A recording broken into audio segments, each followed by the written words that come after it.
अस्सलाम वालेकुम सर। वालेकुम सलाम। सर, हमारे सीनियर का अभी जो पार्ट 2 हुआ था जी उसका जी। जो था लॉन्ग केस था वो था न्यूनटल कोलेस्टेसिस के ऊपर राइट था। राइट, न्यूरेटल कोलिस्टेसिस। कोलेस्टेसिस के ठीक ऊपर है था। ठीक है। तो उसके साथ डिफरेंशियल में बिलियर्ड्रेजिया भी आता है, कोलोडोकोसिस्ट भी आता है। ठीक है तो उससे एग्जामिनर ने सवाल पूछा था कि how you will clinically differentiate between choledochal cyst and biliary atresia. ठीक है, बड़ा इंपॉर्टेंट क्वेश्चन है और अक्सर एग्जाम आपसे पूछेंगे कि अगर आपने डिफरेंशियल रखे हुए हैं बिलियर्ड्रेजिया, कोल्डोकोसिस्ट, न्यूरेटल हेपेटाइटिस, तो उसके डिफरेंशियल जो है ना, ये बिलियर्ड्रेजिया और कोल्डोकोसिस्ट को आपने क्लिनिकली कैसे डिफरेंशिएट करना है। सो एक बहुत इंपॉर्टेंट क्लिनिकल क्लू है, वो क्या है कि बिलियर्ड्रेजिया एक परसिस्टेंट फाइंडिंग है। ठीक है, उसके अंदर आपका जो क्ले कलर स्टूल्स होंगे वो थ्रू आउट रहेंगे, थ्रू आउट आपके जो स्टूल्स होंगे वो क्ले कलर होंगे और डीपिगमेंटेड होंगे, एकोलिक स्टूल्स होंगे। जबकि कोलिकोसिस्ट जो है उसके अंदर आपका इंटरमीडिएट फाइंडिंग आती है कि आपका स्टूल दरमियान में पिगमेंटेड आ जाता है, कभी कभी फिर एकोलिक हो जाता है। तो जब भी आपको हिस्ट्री में कोई ऐसा पॉइंट मिले कि उसकी फाइंडिंग इंटरमीडिएट आ रही है, कि कभी उसके स्टूल पिगमेंटेड है और कभी उसके स्टूल जो है वो कोलिक, कलरफुल या पिगमेंटेड आ रहे हैं, तो फिर आपने सोचना है कि इसको जो है वो कोल्डोकोसिस्ट है। तो क्लिनिकली डिफिशिएंट पॉइंट यही स्टूल कलर ही है इसके अंदर।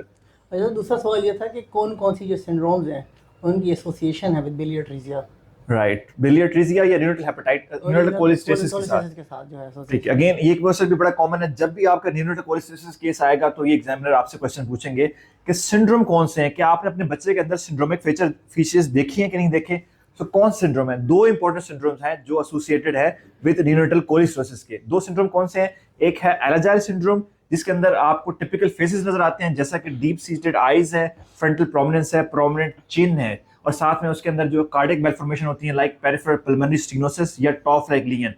सो ये भी एसोसिएटेड है। इस तरह जो है हमारा है जेलवेगर सिंड्रोम, वो भी एसोसिएटेड है। जेलवेगर सिंड्रोम जो है उसके अंदर टिपिकली जो है डॉन फेस लाइक बच्चा होता है। सो ये दो सिंड्रोम है जो इसके एसोसिएटेड है। और सर, एक सवाल था कि क्लबिंग जो है वो सीएलडी के अंदर कितनी देर के अंदर डेवलप हो जाती है। राइट, बहुत अच्छा क्वेश्चन है, इंपॉर्टेंट क्वेश्चन है, और न्यूनल कोलिस्टेसिस में डेफिनेटली ये पूछेंगे।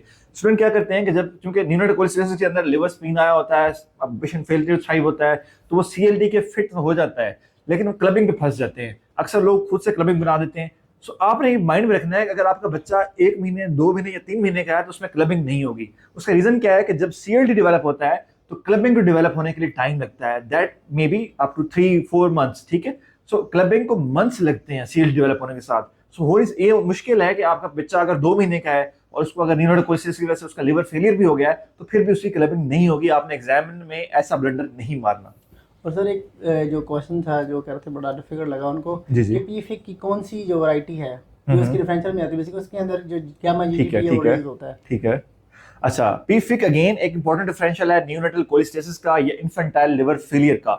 पीफिक जो है उसकी जो वैरायटीज है, नॉर्मली उनके अंदर गामा जीटी नॉर्मल होता है। उसकी एक वैरायटी है जिसके अंदर जो गामा जीटी है, जिसको हम गामा ग्लूटामाइल ट्रांसपेप्टाइडेज कहते हैं, वो रेज होता है। वो टिपिकल है पीफिक टाइप 3। सो ये क्वेश्चन भी रिपीटेडली आपसे पूछा जाएगा कि किस पीफिक की वैरायटी के अंदर गामा जीटी रेज होता है, क्योंकि बाकी के अंदर गामा जीटी नॉर्मल होता है। सो ये जो पीफिक टाइप 3 है, क्योंकि इसका गामा जीटी रेज होता है, सो ये बड़ा कंफ्यूज करती है विद बिलियर्ड्रेजिया, क्योंकि उसके अंदर भी आपका गामा जीटी रेज होता है।